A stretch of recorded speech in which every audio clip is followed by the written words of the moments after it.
The night that we all know or have experienced. Welcome back to another episode. And today's topic is about fighting for the blessing, and we're going to talk about the book of Genesis 32, 25, verse 25 and 33. And if you're listening to this, I believe this is not an accident because today we're going to talk about that night, the night when we cannot sleep, the night when your mind will not stop about thinking about the past or the future or about the problems that happen during the day and how to fix them or how to control. Your mind will continue to bring worse scenarios or the best scenarios or how not to stay in the present. The night when you're tired of being strong, but you don't know how to stop. You don't know how to tell your mind, stop. I don't want this. Let me sleep. Let me surrender. You don't know how to tell those voices to stop talking, to stop making you feel so much pain. The night that the Bible has named is the night of Jacob wrestling with God.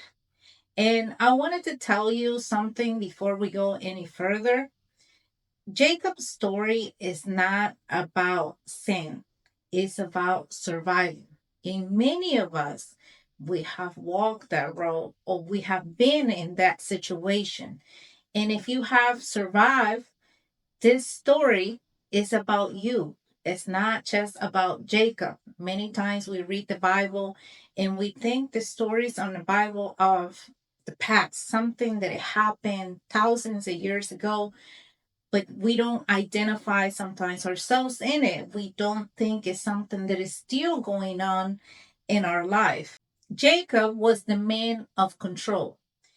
Before Jacob ever wrestled with an angel in his wrestle life, Jacob learned in the early age the blessing felt scarce. That love that felt conditional, that security that it had to be earned, that he had to do more, he had to earn that blessing. So he controlled everything. He controlled the outcome. He controlled the narratives. He controlled the timing. He lied about things. And he wasn't evil. Jacob was not doing that because he was evil. He was doing that because he was afraid and he was trying to control everything in order for him to feel that he was safe and that he had to fight for the blessing. And fear makes planners out of children. Fear makes strategies out of souls who don't feel safe waiting because we need to plan ahead or we need to control what's the outcome. And I see myself in Jacob when I read that story. I realized I was like, oh my gosh, that was me. I did not deceive like Jacob, but I overcarried. I became so strong at an early age, responsible, awake early. I learned to hold everything inside, to hold everything together, not because I wanted power, but because I wanted to make sure everybody was okay and everybody was taken care of. And many of you that you are listening know that feeling. Know that the feeling is not that you want more power or you want to control other people, but that's what you were told when you were younger, that you needed to have everything under control. Because if you didn't, you will get punished. You will be giving things that they were not very nice. You will be rejected. You will be disciplined. And so our body, our nervous system learn to hold the control, to respond before the pain comes, to be prepared, to always try to control and to carry more than your soul or your body can. Control is not about dominions. It's about trying to not lose what matters. Denying a wrestling match when the body cannot go any further. Genesis tells us that Jacob wrestled all night. That detail matters. It matters because in denying is when our thoughts surface, when they get louder. In the night is when fear shows up and replays over and over. Night is when the nervous system finally speaks. And some of you have been wrestling for years, not physically, but internally. Wrestling with relationships, with money, with your calling, with your identity, with your decisions. You are so scared to make a wrong decision. And like Jacob, you are tired, but still, I'm willing to let go. When the angel touches Jacob's hip, the place of strength, God did not destroy him. His weakness of the muscle, Jacob depended upon most. And that is hard to hear, but loving, because God will never, ever bless what keeps you in stock survival. Some of you are tired because your body is saying, we cannot keep living like this. And that is exactly the time when the angel asks, what is your name? Your identity. The Bible says that God asked the question, and that question that God asked, it changed everything. What is your name? That wasn't about information or because the angel did not know Jacob's name. In biblical times, your name meant pattern, reputation, your way of being. So when Jacob said, I am Jacob, he was saying, I am the one who controls. I am the one who doesn't trust process. I'm the one that survives by effort. God cannot rename what we refuse to name. And there's where my story met Jacob's story. My old name wasn't a deceiver. My old name was the strong one, the one who cares, the one who doesn't do the reset, the one who doesn't rest. That name saved me once, but it cannot take me where God was leading me next. Healing requires honesty, not shame, but truth. And many of us were not ready to really say what is our name. Some people will come to me and said, help me with this. They wanted to be in the coaching. And when I start talking with them, I realize they're not ready to say who they are. And healing requires to speak who you are, truly who you are, not what you think you are or what people believe you are or blaming other people. It's not about blaming. It's not about denying who you are, but saying who you really are, because only then God can give you a new name. The renaming from survival to trust. After Jacob tells the truth, God renames him. And his new name is Israel, not the one who wins, but the one who wrestles with God and lives. And he did not do that by overpowering God. He prevailed by surrendering his identity. And Jacob walked away limping. The limping was not punishment, it was a reminder of who he was and who God changed him to be.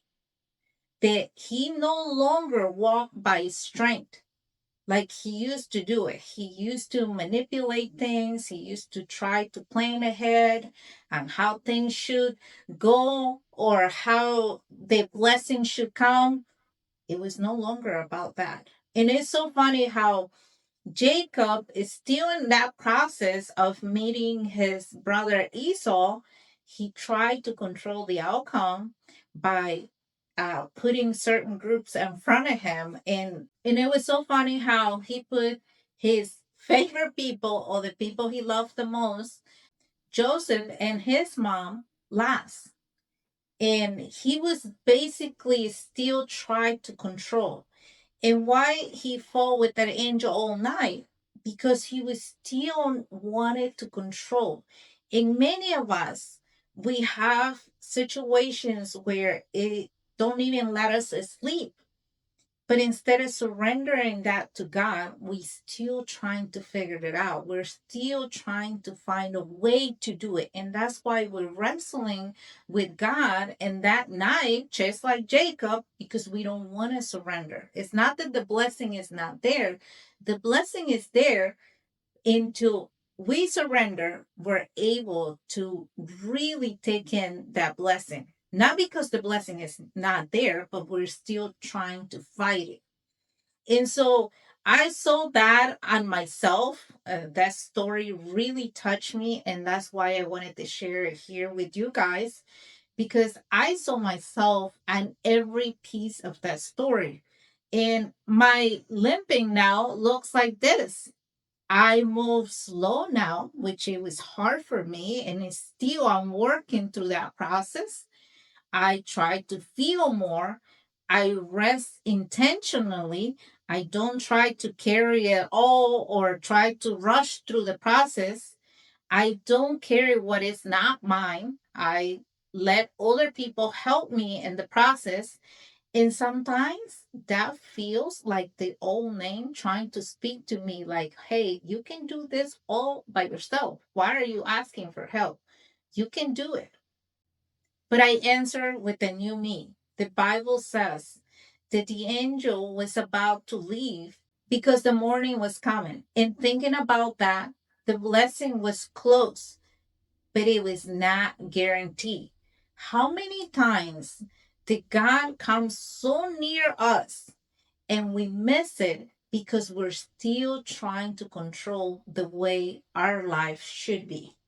How many times God was ready to bless a relationship, but we force it? How many times our business it was ready to be blessed, but we rushed through it? How many times God was ready to bless the season, but we would not let go, just like Jacob. Jacob said, I will not let you go unless you bless me. But the blessing came only after surrender. Controls delays the blessing. Truth unlocks it. So today you got to ask yourself, what am I doing that I'm blocking my blessing? What am I not surrendering that is still keeping me from accessing that blessing? What am I still forcing? Where am I being like Jacob? How my life is showing up that way and I'm not seeing that. What is my identity? What is my name? Are you a woman who tries to control everything? Are you a woman that is trying to keep herself busy working constantly so she doesn't have to address who she really is and who she's being called to be? And do you not surrender your identity? You will continue to fight over and over, and you will come so close to your blessing but not able to really leave that blessing because you're still trying to focus and control. You don't want to give out your old identity. So today, look at your life and do an inventory and see where are you still being Jacob and what is your new name? What is God calling you to be? I know for me, it was hard when I came to the conclusion that I was the person that always had to be strong for everybody. I always had to be the one that it helped everybody overcome whatever their situation was. I always had to hold everything together. And when I had to really give it to God and said, okay, my name is the person who holds it all together, the one who always wants to have the control In order for everybody to be okay, I'm giving it to you now. I'm not in control. I'm not the person who can carry everything. I surrender my business, my family, my connections, who I am to you. I lay it at your feet and may you take control over everything. I don't want this control anymore. Give me a new name. I want that new name for me. Just like you did with Jacob, do it with me. And I can tell you that it's not as easy, but it's not that hard either because you start to learn that you really never had control and that you were just putting yourself in so much pain for no reason when God wanted to give you more than what you were asking. God was ready to give you a new name, to give you rest, and to give you more than what you were asking for. But it requires you to surrender and to really tell God, what is your name? In order for Him to change that name, you need to really say, what is your old identity? So God can release it and He can keep you rooted in Him, to stay honest with Him and to remember who you really are. Remember that you're not alone and you're in connection with the Creator. So you don't have to wrestle God. You just got to release the old identity to be blessed. I hope this helps, and I will see you on the next episode.